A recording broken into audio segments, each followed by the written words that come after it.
Hola a todas y a todos, sean ustedes bienvenidos a este tercer eje de los cursos de actualización sobre el nuevo modelo de justicia laboral dirigido a funcionarios y funcionarias de la Secretaría del Trabajo y Previsión Social, así como de la Junta Federal de Conciliación y Arbitraje, personal de la Profedet, de la CONASAMI y de todos los órganos que pertenecen al sector laboral.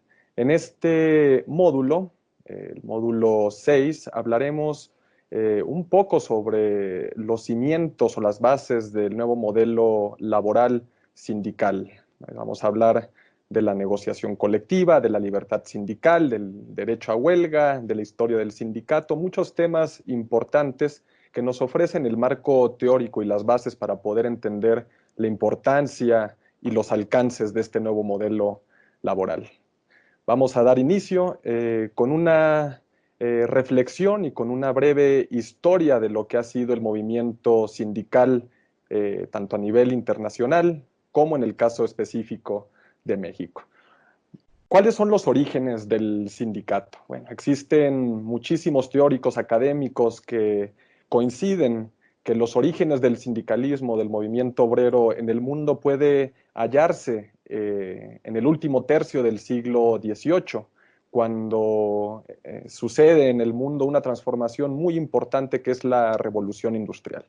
Como ustedes saben, la introducción de la máquina de vapor, de todos estos mecanismos más automatizados, pues suplantan al artesanado y a la producción local y generan pues un proceso de cambio social y económico muy importante. Se concentra toda la industria en zonas urbanas, se comienza a desmantelar el sistema tradicional del artesanado, de los campesinos, la gente empieza a migrar a las ciudades, se genera una gentrificación y pues sin duda un modelo de explotación sin precedentes, incluso mayor que el que se vivía en épocas anteriores, en la época feudal. Un modelo de explotación pues porque la revolución industrial exigía de todas las personas y de los trabajadores pues mayores esfuerzos, mayores riesgos de trabajo, ¿no? Y esto generó sin duda en un contexto de ausencia de derechos y de pues un avance vertiginoso en las tecnologías, pues una situación de explotación generalizada.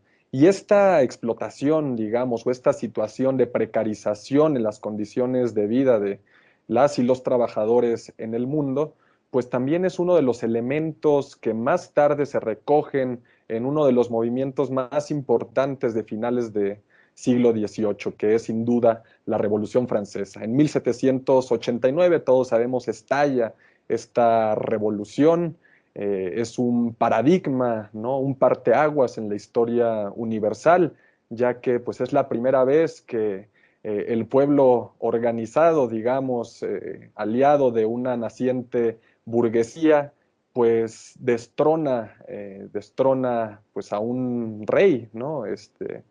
Entierra una monarquía, cosa que nunca se había visto en el mundo moderno en esa época.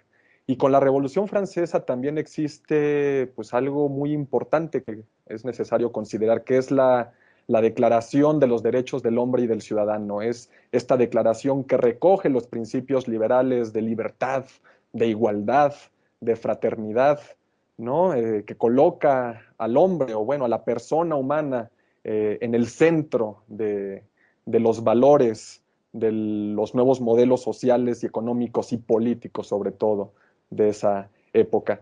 Es un periodo un poco contradictorio, porque por un lado tenemos estas ideas de libertad y de igualdad, y abajo la tiranía y la monarquía, y al mismo tiempo, pues se expiden leyes o modelos incluso con un enfoque exclusivamente liberal. Es la contradicción liberal entre la Revolución Francesa y estas ideas de libertad, igualdad y fraternidad con pues, las leyes como la ley Le Chapelier de 1791, expedido también en Francia en pleno proceso revolucionario. Y esta ley, pues sí, reconoce la libertad, pero la libertad de la empresa y al mismo tiempo la ley Le Chapelier prohíbe las organizaciones gremiales. Es el inicio de esta serie de legislaciones y regulaciones que sancionan fuertemente la organización gremial. ¿Y esto por qué? Bueno, pues porque los gremios, ¿no? Los gremios de esa época pues concentraban que a los carpinteros, a los orfebres, los, bueno, a todos los gremios, y estaban muy atomizados, pero cada uno de ellos tenía, por supuesto, muchísimo poder y muchísima importancia en su ámbito o en su rama, ¿no? Entonces, la prohibición de las organizaciones gremiales establecida en la ley Le Chapelier y en otros ordenamientos legales de la época, sancionan y persiguen la organización gremial en el entendido de que había que darle mucha mayor libertad y margen de maniobra a la empresa para que se desarrolle libremente la empresa y el ser humano, ¿no? Entonces, pues estas leyes tan restrictivas como la historia ha demostrado, pues difícilmente tienen el efecto que pretenden, ¿no? Pues obviamente la prohibición de la organización gremial o la prohibición de la organización obrera, pues no iba a eliminar por sí la organización gremial y obrera, simplemente lo pasó a la clandestinidad. E incluso en la clandestinidad toman muchísima más fuerza y muchísimo más poder de organización y se fortalecen. Esta es la Revolución Francesa de 1789. Ahora vamos un poco más adelante, a inicios del siglo XIX, 1800, 1810, cuando estos movimientos gremiales que operan en la clandestinidad se organizan y comienzan a reaccionar contra este modelo industrial introducido con la máquina, ¿no? Nos encontramos con algunas corrientes o movimientos como el ludismo, ¿no? Que surge en Inglaterra en 1810, 1816, que son movimientos pues, básicamente de trabajadores, de artesanos que se organizan en contra de las máquinas, estas máquinas que pues, ellos decían destruían el empleo y precarizaban justamente pues las actividades que venían realizando incluso desde familias y generaciones enteras desde hace muchísimos años. El ludismo consiste básicamente en este movimiento organizado de artesanos y de trabajadores que se unen en la clandestinidad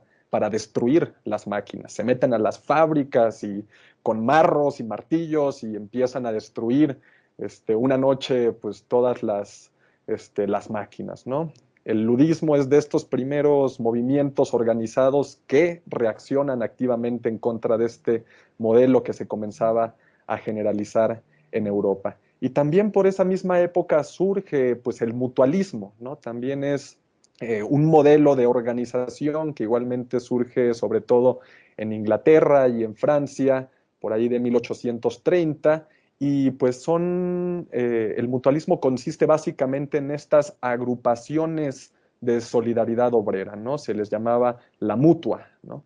Estas agrupaciones de trabajadores que a través de cuotas solidarias que daban voluntariamente los trabajadores que estaban dentro pues de un centro de trabajo, de una fábrica, pues daban estas cuotas, este dinero a la mutua, para que la mutua a su vez lo concentrara en un fondo y lo invirtiera en las necesidades colectivas de los trabajadores. Por ejemplo, en seguros de desempleo, ya para la época muy innovador, seguros de enfermedad, seguros de viudez, e incluso las mutuas comienzan a hacer fondos de compensación para las huelgas que empiezan a estallar en Europa durante esa época. Entonces el mutualismo también es una corriente, un movimiento muy importante porque también representa la organización de trabajadores ya no simplemente para ir a meterse a la fábrica a destruir las máquinas, sino también para organizarse a través de cuotas, a través de contribuciones voluntarias para el beneficio de la colectividad, ¿no? Y pues por esta misma época surge lo que ya es propiamente llamado por la teoría como el sindicalismo, ¿no? Y esto tiene sus orígenes también en Inglaterra, por ahí también de 1825, cuando producto de estos movimientos sociales que surgen, el ludismo, el mutualismo y una mayor organización obrera, pues lleva a las autoridades inglesas a derogar las leyes antiasociativas, las llamadas Combination Acts, que son estas leyes que pues, databan de finales del siglo XVIII justamente para impedir el resurgimiento de los gremios y prohibir la agrupación obrera. Entonces, cuando Inglaterra en el 1825 deroga estas leyes, pues hay sin duda un resurgimiento ya en la legalidad de lo que son los primeros sindicatos del mundo, los trade unions, que sobre todo nacen en el sector textil, y esto es muy claro con el surgimiento de uno de los primeros sindicatos en 1929 en el mundo, el Gran Sindicato General de Hiladores en el sector textil. Y poco después de este sindicato se crea una organización todavía más grande, la Great Trade Union, en 1834, que básicamente agrupa a estos sindicatos de trabajadores y a trabajadores de diversos oficios en una gran organización ya en la legalidad. Y pues esta Great Trade Union durante algunos años logró sumar hasta 150 sindicatos en Inglaterra, lo cual para la época pues era revolucionario, ¿no? Avanzamos pues un poco en la historia. Ustedes saben que en 1830, 1840, 1850 hay una gran efervescencia política en el mundo, sobre todo en Europa, ¿no? Es la época de la reforma y del internacionalismo en varios países, en donde pues existen manifestaciones sociales, manifestaciones políticas y sobre todo obreras que comienzan a exigirle a los gobiernos pues mayores libertades, sobre todo de asociación y de organización. También es un periodo en donde pues, comienzan a concretarse teorías y nuevas formas de pensamiento mucho más radical. Ahí tenemos el manifiesto del Partido Comunista de 1848 de Marx y Engels. Es pues muy conocida esta frase del manifiesto, trabajadores del mundo, uníos, ¿no? Esto es muy significativo porque comienza a establecer también las bases no solamente del movimiento obrero en un país, sino también la internacionalización de todas las teorías y doctrinas obreras de la época con un cariz pues, netamente marxista, ¿no? Ya en la segunda mitad del siglo XIX, por ahí de 1850, pues producto también de todos estos movimientos, la mayor parte de las leyes europeas comienzan a flexibilizarse y a suprimir el delito de coalición. O sea, entonces era un delito coaligarse para las defensas de los intereses comunes de los trabajadores. No estaban prohibidas las asociaciones. Se comienza a flexibilizar esto sin reconocer de manera explícita, digamos, el derecho a asociación, pero sí se derogan estas leyes penales y punitivas que perseguían la organización. Surgen entonces las primeras federaciones socialistas. En 1864 nace la famosa Internacional. Y también pues es una época en donde Inglaterra, nuevamente pionero en todo este movimiento obrero, es el primer país que en sus leyes reconoce el derecho fundamental a la huelga, que entonces pues obviamente era una situación de hecho. Las huelgas obreras comenzaron pues, a principios del siglo, pero no es hasta 1864-66 en donde ya las leyes de estas pues, democracias reconocen el derecho a la organización e incluso a la huelga. Avanza el movimiento obrero en el mundo, comienza a permear en otros países, sobre todo en Francia y particularmente en Estados Unidos. Aquí todos sabemos que el movimiento obrero en Estados Unidos entra con muchísimo poder, también inspirado por las ideas de Marx y de Engels y sobre todo por el movimiento anarquista, ¿no? Que también comienza a surgir en la época también con las ideas de varios teóricos como Bakunin. En 1889 se funda la Segunda Internacional y también declara el 1 de mayo como Día Internacional de Trabajo, esta Segunda Internacional, en conmemoración a los mártires de Chicago.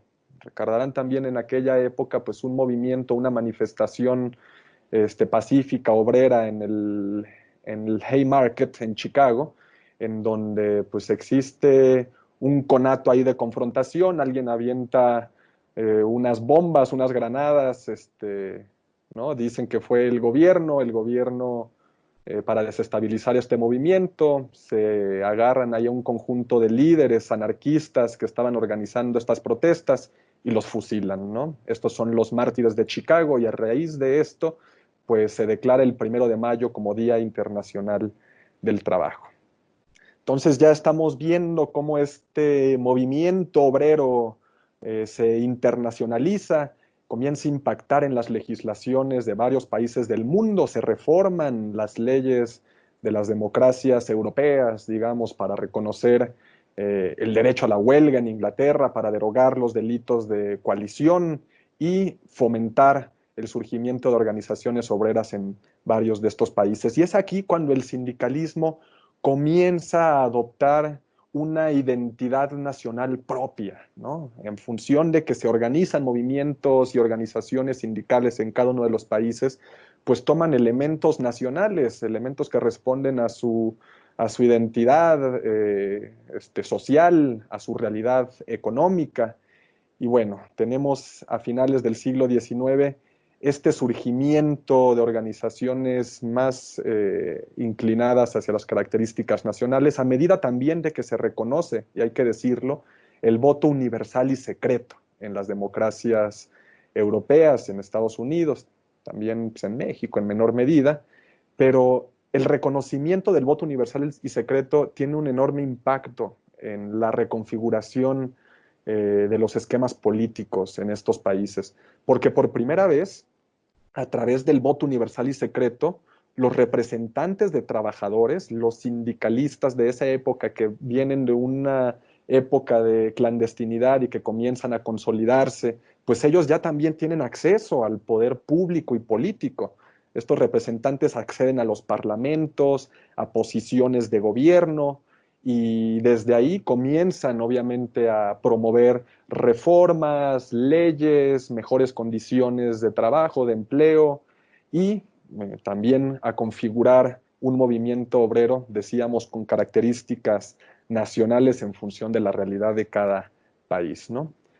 De esto, pues podemos identificar en toda esta gama, digamos, de corrientes sindicales, varias escuelas, digamos, o varias corrientes de pensamiento en función de la realidad nacional de cada país. Tenemos en la gama, digamos, más tirada hacia la izquierda, lo que se conoce o se conocía como el sindicalismo revolucionario. Era un sindicalismo conformado básicamente por anarquistas, por comunistas libertadores, y el sindicalismo revolucionario básicamente rechaza toda acción política. A mí no me interesa acceder al Parlamento y convertirme en un diputado para desde ahí empujar una agenda laboral sindical. No, no, no. A los sindicalistas revolucionarios lo que les interesa es la destrucción del régimen capitalista, ¿no? Y ellos entienden que la huelga radical es el mejor recurso que tienen para destruir este régimen. La huelga radical en el sentido de paralizo a la industria, vamos, medidas que pues, en esa época eran frecuentes, ¿no? Tenemos por otro lado, digamos, ya pasándonos un poco más al espectro político, ideológico del sindicalismo, el sindicalismo comunista, ¿no? Es una corriente no tan dinamitera, digamos, ¿no? En donde pues sí, ven la fuerza sindical como una herramienta para impulsar la revolución universal, pero sobre todo para lograr el control estatal de las fuentes de producción, ¿no? Que el Estado proletario, digamos, concentre todas las fuentes de producción, las haga comunitarias y distribuya la riqueza entre todos los trabajadores, ¿no? Eh, Tenemos por otro lado, ya más al centro, el sindicalismo reformista, básicamente conformado, constituido por los liberales de la época, ¿no? Es una corriente que se opone a la acción violenta y que al contrario busca obtener las reivindicaciones sociales y laborales a través del poder político, decíamos, a través del acceso a cargos de representación popular y a través del diálogo y la concertación. Claro, una concertación y un diálogo, pues en una posición pues de poder, ¿no? Aquí somos un movimiento sindical poderoso y organizado, no vamos a ir a quemar las fábricas ni pretendemos expropiar la industria, pero sí queremos, desde esta posición de poder, obtener concesiones, obtener mejores condiciones de trabajo no nos vamos a ir a la violencia, pero sí estamos dispuestos, dicen los liberales, pues a cerrar la fábrica, a organizarnos y a poner en jaque a los empleadores que no quieran negociar con nosotros, ¿no? El sindicalismo reformista. Ahora ya vámonos un poco más a la derecha, ¿no? Tenemos el sindicalismo cristiano, que es una corriente que tuvo muchísimo auge y muchísima importancia en pues, la primera mitad del siglo XX, ¿no? Sindicalismo que se inspira en las doctrinas cristianas, en el Rerum Novarum de Pío XIII, ¿no? Es una idea de colaboracionismo social, ¿no? Entre los trabajadores y los empleadores, pero realmente sin propugnar o sin impulsar una agenda de transformación en el régimen de propiedad, que es algo que, por supuesto, todos los demás corrientes que ya vimos sí proponían, ¿no? El régimen de propiedad y el sistema industrial de explotación está bien, ¿no? Dicen los sindicalistas cristianos.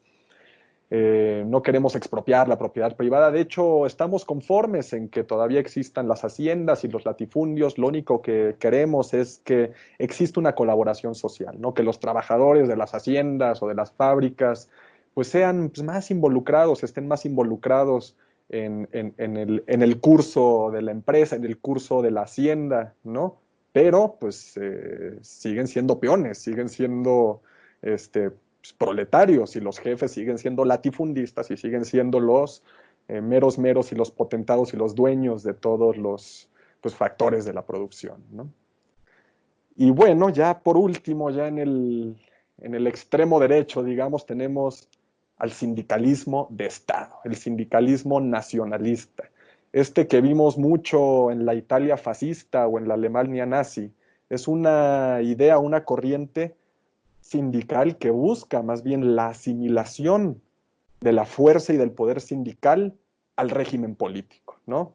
Es incluso el Estado promoviendo directamente la organización sindical, pero condicionada a que, pues bueno, o sea, yo te apoyo, pero tú me respondes, ¿no?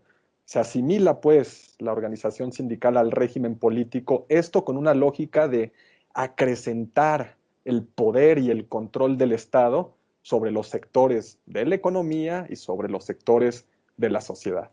Sindicalismo de Estado, sindicalismo nacionalista, pues si ustedes conocen la historia del sindicalismo en México, pues van a ver que nuestro sindicalismo básicamente desde sus orígenes se ubica en esta corriente, ¿no? Entonces, ya para reducir un poco, las corrientes sindicales ya, digamos, organizadas, eh, se concretan en tres grandes corrientes, ¿no? La de los comunistas, que en 1945 fundan una federación sindical mundial, ¿no? Es una corriente muy importante. Los democráticos, digamos, que en 1949 también fundan la Confederación Internacional de Organizaciones Sindicales Libres, la CIOSL, es una escisión de hecho de los comunistas y bueno, hay que decirlo, los democráticos fueron durante muchísimo tiempo la mayor organización sindical mundial y de hecho esta confederación es la antecesora de lo que hoy es la Confederación Sindical Internacional, la CSI, que cuenta con 157 millones de trabajadores agrupados en 225 organizaciones sindicales con presencia en 148 países del mundo. Es una confederación gigantesca con mucho poder. De hecho, el actual secretario general de la OIT, Guy Ryder, fue el director general, fue entonces el secretario general de esta Confederación Sindical Internacional que se funda pues en 2006, ¿no? Cuando aglutina, digamos, todas estas corrientes, los comunistas, etcétera, que estaban dispersos, y pues esta organización, la CSI, que es más de una corriente democrática, pues es actualmente la más poderosa en el mundo. Y tenemos finalmente la corriente sindical de los cristianos, ya habíamos dicho, 1920, que es cuando tiene su mayor auge, se crea la Confederación Mundial del Trabajo, pero bueno, pues más tarde acaba fusionándose con la Confederación Sindical Internacional, con la CSI, cuando nace en 2006. Estas son, digamos, las tres grandes corrientes sindicales aglutinadas en organizaciones sindicales que se conforman en el siglo XX. Ahora bien, ¿cuáles son los hitos, los grandes hitos del sindicalismo de la primera mitad del siglo XX en el mundo? Aquí es muy importante identificar estos hitos. En primer lugar, el Taylorismo, ¿no? El Taylorismo es esta corriente o esta teoría económica, ¿no? Inaugurada por Frederick Taylor en 1911, en donde se cambia radicalmente todo el modelo de producción y de organización en la empresa. Es cuando se crea este modelo de producción en cadena, ¿no? Que tiene pues un efecto importantísimo en hacer más eficientes muchísimos procesos. Ahí vemos después a Henry Ford siguiendo muy de cerca estas teorías, pero también tienen un efecto muy interesante sobre la organización obrera. En la medida en que se crea una organización de producción o un modelo en cadena, pues comienza a atomizarse o a desagregarse esta posibilidad de organización grupal, ¿no? También el Taylorismo pues tiene un cariz liberal, ¿no? Y pues está un poco en contra también de la organización obrera y del movimiento sindical. Este es el primer granito, 1911, el Taylorismo, que pues muchos llaman pues la segunda revolución industrial. Luego tenemos pues un fenómeno mundial importantísimo de 1914 a 1919.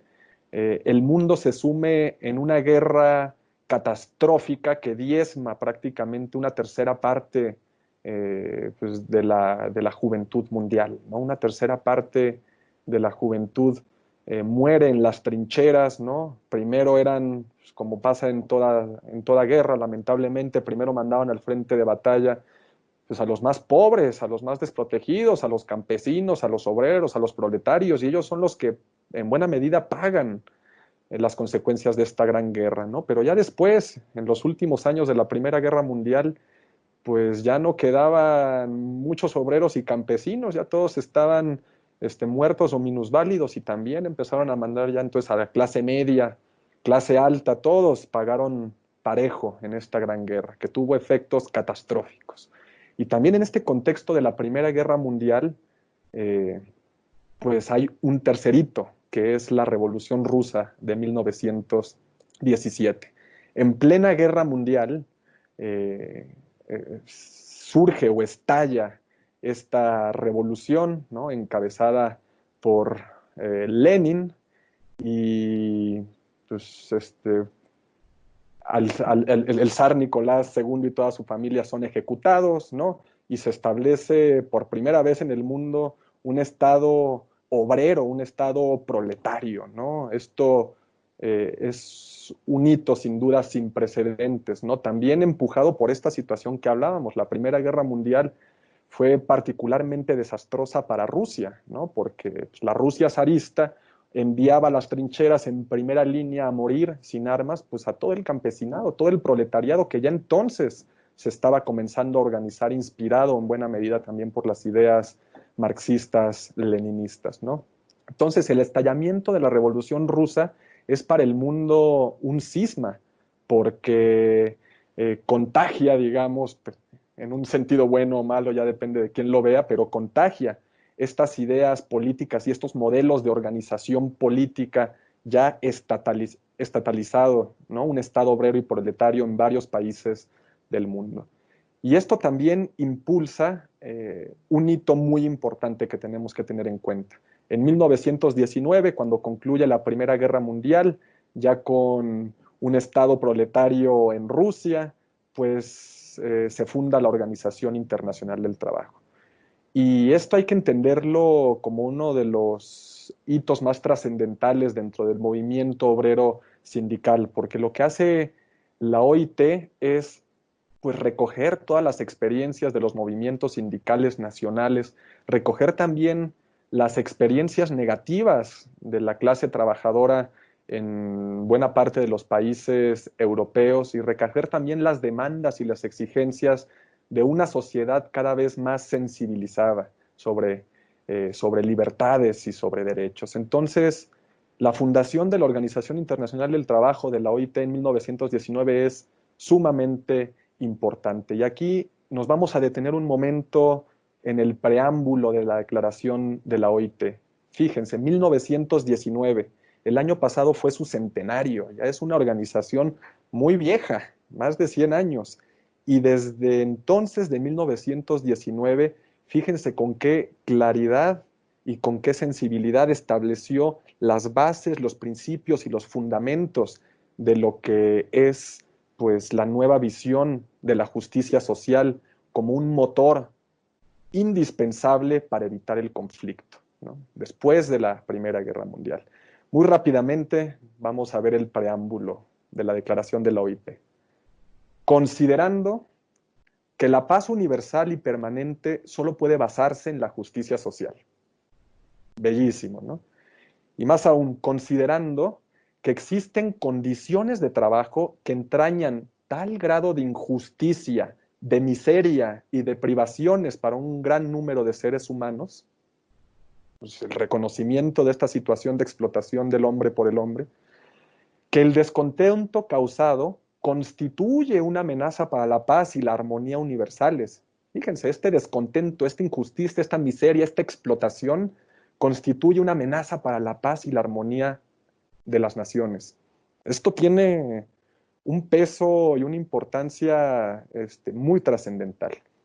Luego también dice el preámbulo, y considerando que es urgente mejorar dichas condiciones, por ejemplo, y aquí fíjense lo que dice el preámbulo, el mejoramiento de las condiciones de trabajo, por ejemplo, la reglamentación de las horas de trabajo, la fijación de la duración máxima de la jornada y de la semana de trabajo, la lucha contra el desempleo, la garantía de un salario vital adecuado, la protección del trabajador contra las enfermedades, contra los accidentes del trabajo, la protección de la niñez, de los adolescentes y de las mujeres, las pensiones de vejez y de invalidez, el reconocimiento del principio de salario igual por un trabajo de igual valor y del principio de libertad sindical.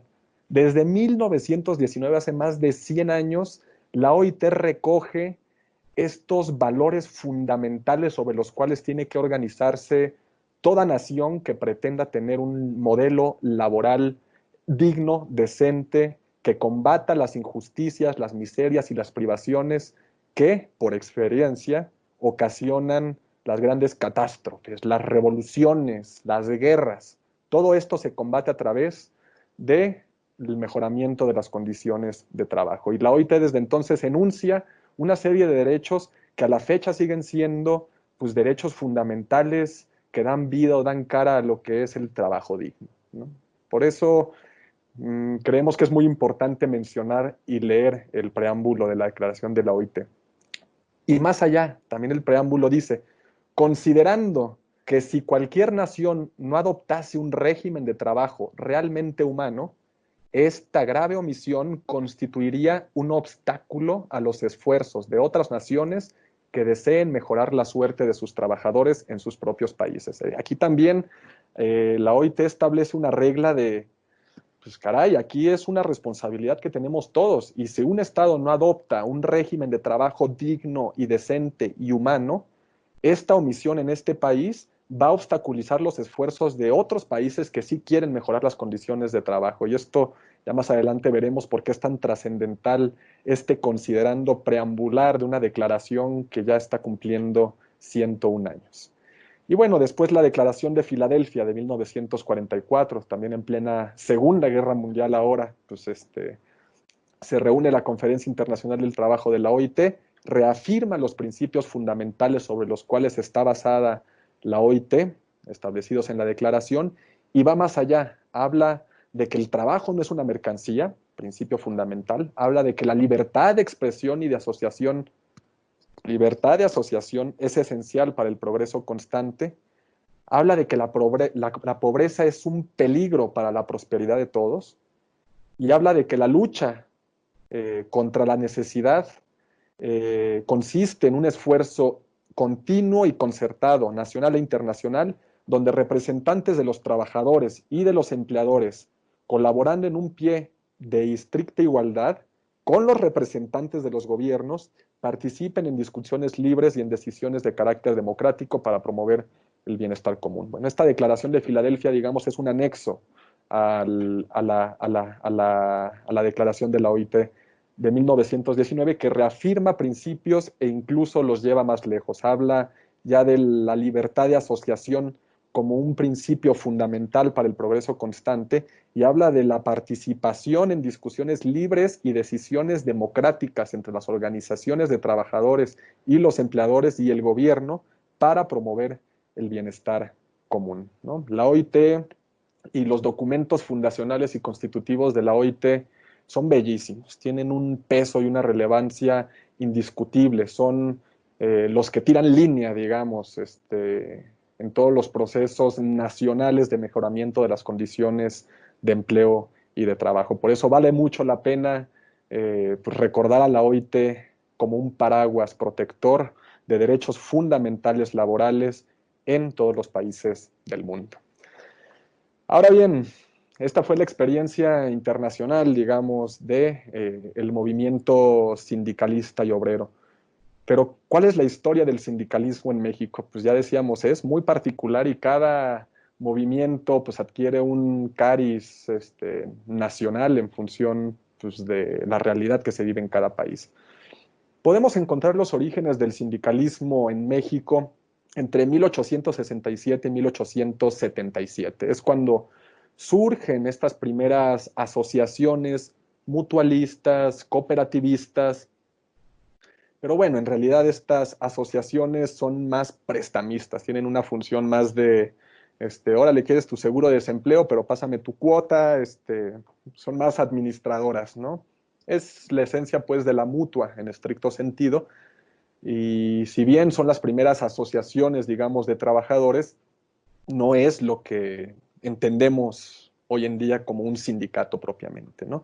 De hecho, hay que decirlo, o sea, durante los gobiernos de Juárez, de Lerdo y sobre todo de Díaz, se combatió la organización obrera. Toda forma de organización obrera, las huelgas, pues eran reprimidas, ¿no? En 1870 es la primera vez que se funda o que se establece una organización estrictamente obrera. Se llama el Gran Círculo de Obreros de México, el Gran Círculo, ¿no? La Gran Logia, ¿no? Pues obviamente son organizaciones obreras conformadas básicamente por liberales moderados, masones, ¿no? No es el proletario de a pie, no es el campesino de a pie, ¿no? Son más bien pues personas que están familiarizadas con el movimiento obrero sindical que viene de Europa y que tratan pues de establecer estas teorías y estos fundamentos en el marco laboral mexicano, pues pero de una manera muy, digamos, muy preliminar, muy incipiente, ¿no? Además, en esta época, en 1870-72, se registran en México las primeras huelgas, y son huelgas auténticas de trabajadores. Los mineros en Real del Monte estallan una huelga en contra de la explotación de sus empleadores británicos, ingleses, y también la huelga de la colmena, muy importante en 1872. Más tarde, en 1878, surge en Puebla el Partido Socialista Mexicano, que tiene entre sus documentos fundacionales y su ideología y programa de acción, pues el mejoramiento de las condiciones laborales y la organización obrera. Sin embargo, el Partido Socialista Mexicano pues nació con muchas indefiniciones políticas, ¿no? No, digamos, no trascendió tanto como un movimiento obrero tal cual, ¿no? Es hasta los últimos 20 años del siglo XIX en México, 1880 a 1900, cuando comienza a notarse una auténtica efervescencia sindical. Digo, ya estábamos hablando de que se constituyen organizaciones importantes de liberales moderados, pero es hasta los finales del siglo XIX cuando las corrientes comunistas, las ideas anarquistas se imponen a los mutualistas, ¿no? Se imponen a los cooperativistas, ¿no? Se empiezan a radicalizar. Además, obviamente fomentado por una situación cada vez más dramática de explotación de un sistema, del sistema porfirista, ¿no? Aumenta la explotación en la industria, la explotación en el campo, y obviamente esto comienza a promover el surgimiento de organizaciones gremiales, los ferrocarrileros, los mineros, los mecánicos, los calderos, estas organizaciones gremiales que se radicalizan, ¿no? Que toman estas ideas del comunismo revolucionario, del anarquismo, y comienzan a llevarlo en la práctica, a la acción política en respuesta a esta situación de explotación por parte del régimen porfirista. Y esto sin duda, pues es uno de los motores que llevan a México a su gran revolución de 1910, ¿no? A inicios del siglo XX, pues México estaba viviendo una situación de intensa explotación, de profunda desigualdad social y económica, ¿no? Es aquí cuando se crean estas organizaciones gremiales anarcosindicalistas que están proponiendo ya directamente una revolución económica radical, ¿no? Se comienza a consolidar el movimiento obrero, se funda Regeneración, que es este instrumento de difusión y de comunicación entre los primeros revolucionarios, ¿no? Prerevolucionarios. A través de Regeneración, pues comienzan a organizarse, ¿no? Las huelgas de Cananea y de Río Blanco de 1906, ¿no? Impulsadas también por Flores Magón, ¿no? Y toda la corriente del magonismo, ¿no? Es muy significativa la influencia que tiene el magonismo y las ideas anarcosindicalistas en el estallamiento de la Revolución Mexicana.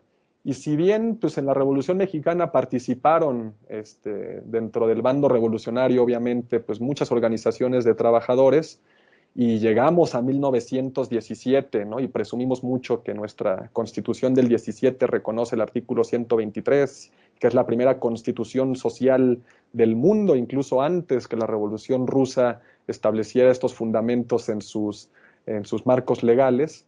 Pues en realidad, cuando se institucionaliza, digamos, la revolución y cuando quedan nada más los caudillos revolucionarios y toman el poder, pues el movimiento sindical inspirado por Flores Magón y todo esto que se asentó en el artículo 123, pues queda un poco trunco, ¿no? De hecho, hay que decirlo, bajo auspicios de Carranza, que fue quien publica, ¿no? La Constitución del 17, pues él mismo, Carranza, fue quien crea la CROM con el apoyo de Luis Morones. La CROM es la primera confederación u organización sindical auspiciada por el gobierno, por Carranza, y nace como reacción a la corriente radical comunista que venía de épocas de Flores Magón y que participó en la revolución y en la redacción del artículo 123. Carranza dice, no, a mí no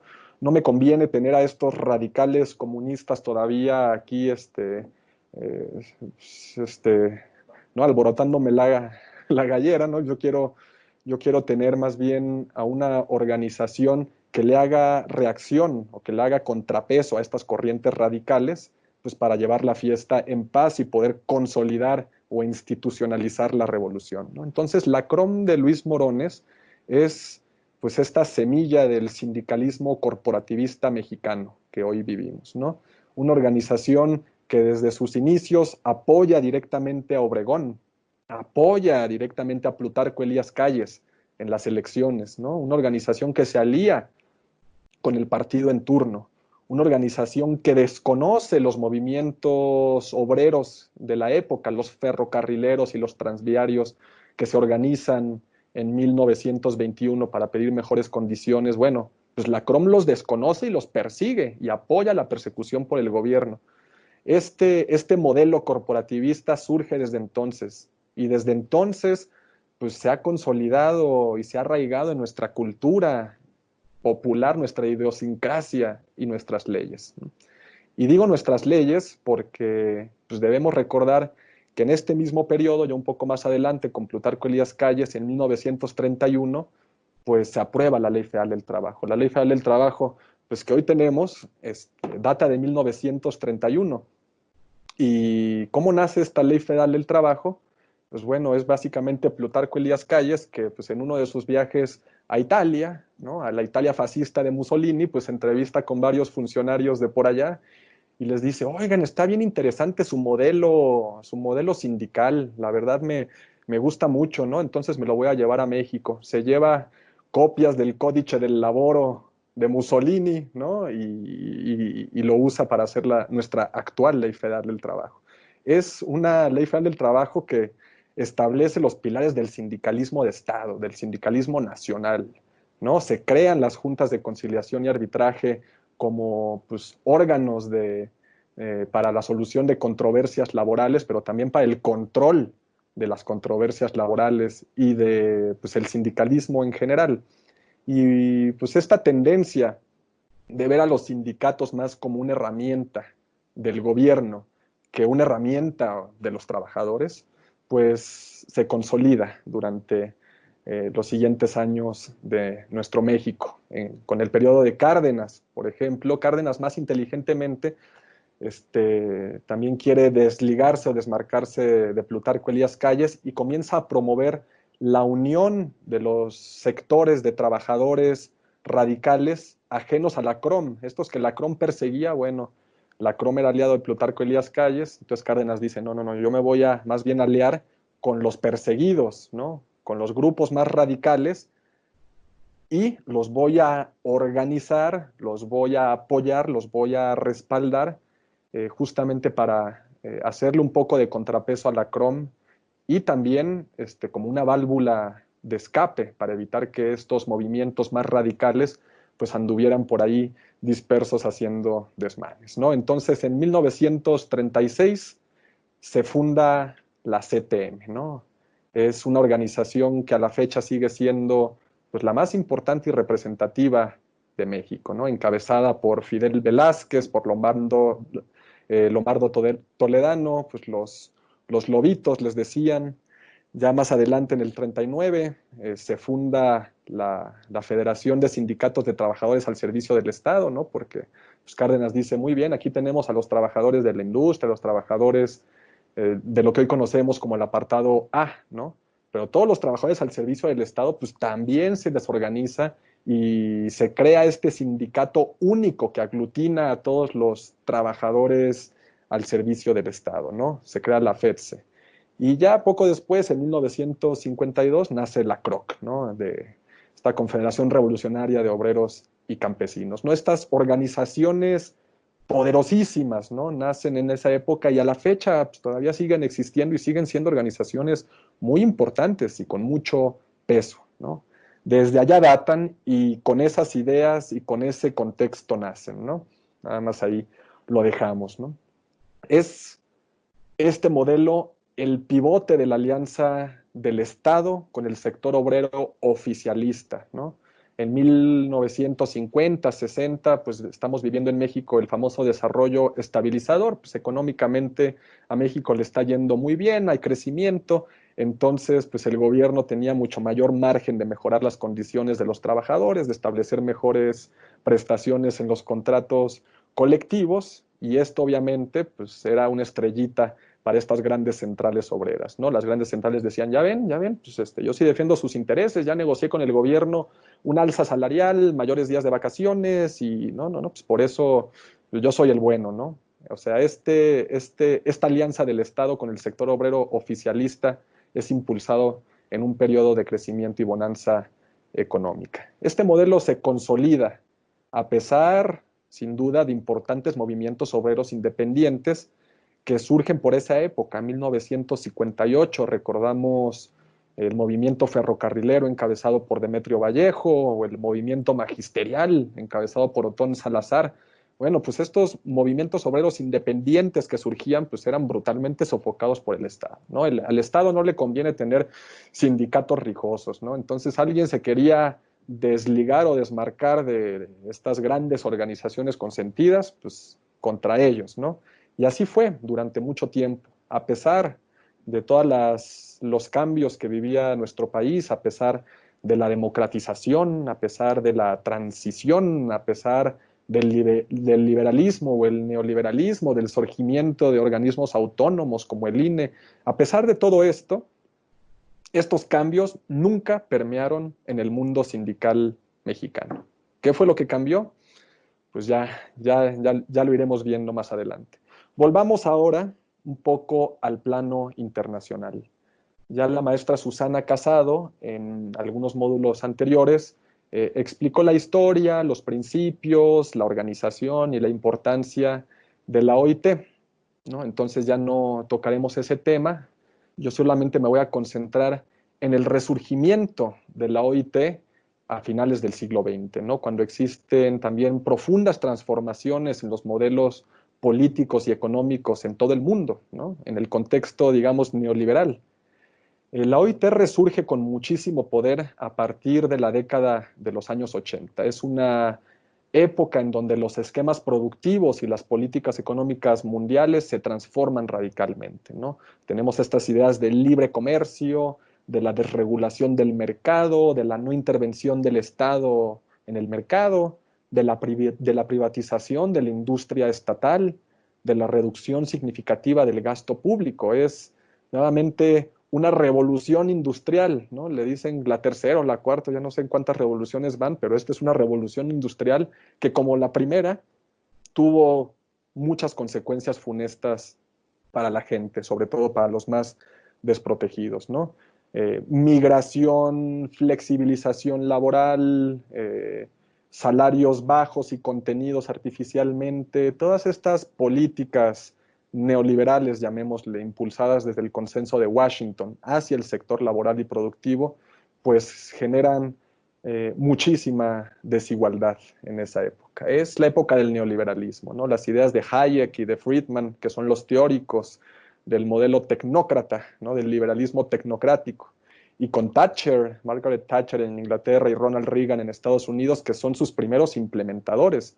Y después, con la caída de la Unión Soviética, pues estos países son los que más empujan en los países en vías de desarrollo, sobre todo los latinoamericanos, pues la reforma estructural de los modelos o los esquemas económicos. Es el consenso de Washington, el laissez-faire, laissez-passer, ¿no? Dejar hacer, dejar pasar. Es una época en donde toda esta serie de derechos que se habían ganado durante la primera fase del siglo XX, estos derechos que se tenían por seguros y adquiridos, como la estabilidad en el empleo, la igualdad sustantiva, el derecho a la seguridad social, pues estos derechos son puestos en duda. Hay una precarización muy rápida de las condiciones del trabajo.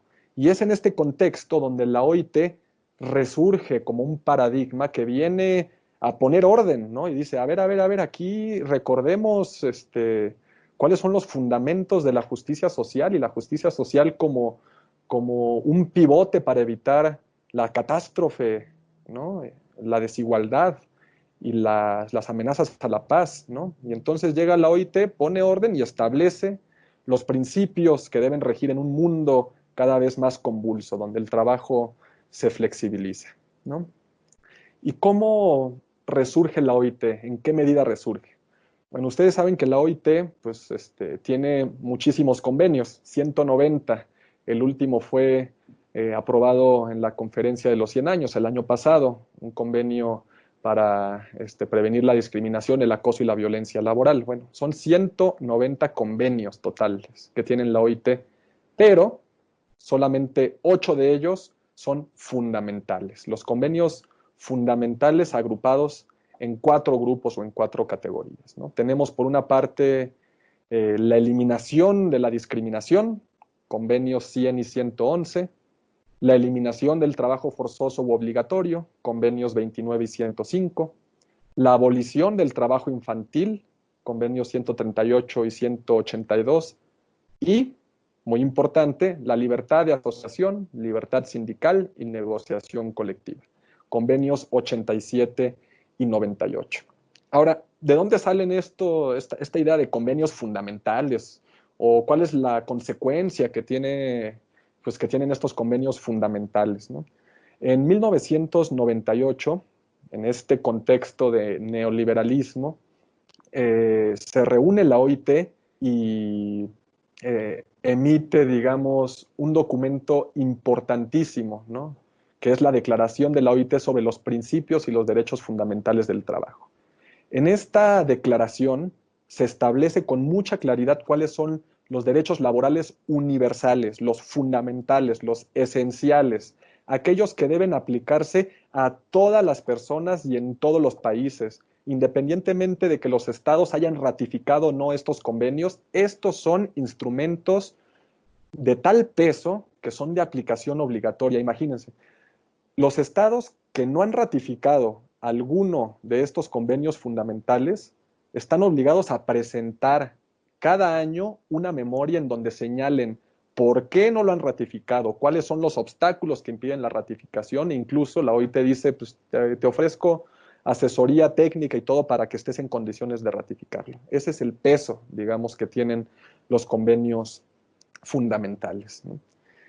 Y bueno, ¿cuál es la relevancia que tiene todo esto internacional que hemos visto, pues, para México? Como veremos, la relevancia de lo internacional en lo nacional es mayúscula, ¿no? Con la globalización, México comienza a diversificar sus acuerdos comerciales y se convierte en un país muy atractivo para la inversión por la mano de obra barata, ¿no? En el Tratado de Libre Comercio eh, de 1994 es el ejemplo más claro de cómo México se quiere posicionar abiertamente ante el mundo y ante sus socios comerciales como un destino atractivo, pero ¿cómo? Pues conteniendo el salario mínimo, con sueldos bajos, conteniendo la organización obrera, ¿no? Hablando aquí por primera vez de la paz laboral, ¿no? Aquí no hay huelgas, aquí no hay huelgas, aquí lo que queremos es garantizarle al empresario o al inversionista extranjero sueldos bajos y manipulación en la organización obrera, paz laboral. Estos estímulos perversos que eventualmente, por propia lógica, se convierten en, pues, en cuestiones anticompetitivas, ¿no? En auténticas prácticas desleales. Le han llamado algunos dumping laboral para los nuevos socios que México está haciendo, ¿no? Y México se convierte, pues, en una especie de emulador del famoso modelo chino, ¿no? Esto en donde sueldos bajos, horarios de trabajo muy prolongados, explotación laboral, control sindical, ¿no? Prohibición de la organización. Este modelo chino pues se replica en México y los socios comerciales de México empiezan a decir, a ver, pues tu sistema laboral, así como me lo estás planteando, pues es muy inequitativo e injusto, no solamente para tus trabajadores, sino también para toda la comunidad internacional. Es inequitativo para los socios comerciales porque nos estás ahuyentando la inversión. O sea, las empresas se van a México porque tú injustamente estás degradando las condiciones de trabajo para hacerte atractivo, ¿no? Y aquí volvemos a lo que decía la OIT desde 1919. O sea, esto que hacía México, esto que dice la declaración en su preámbulo, ¿no? Un obstáculo a los esfuerzos de otras naciones que deseen mejorar la suerte de los trabajadores en sus propios países. Esto es lo que estaba haciendo México. La comunidad internacional lo descubre, entiende la profundidad y los alcances y la perversidad del modelo laboral mexicano. Y bueno, pues en un mundo cada vez más globalizado, inicia la presión para que México modifique este modelo. Tarde que temprano, el modelo tenía que cambiar.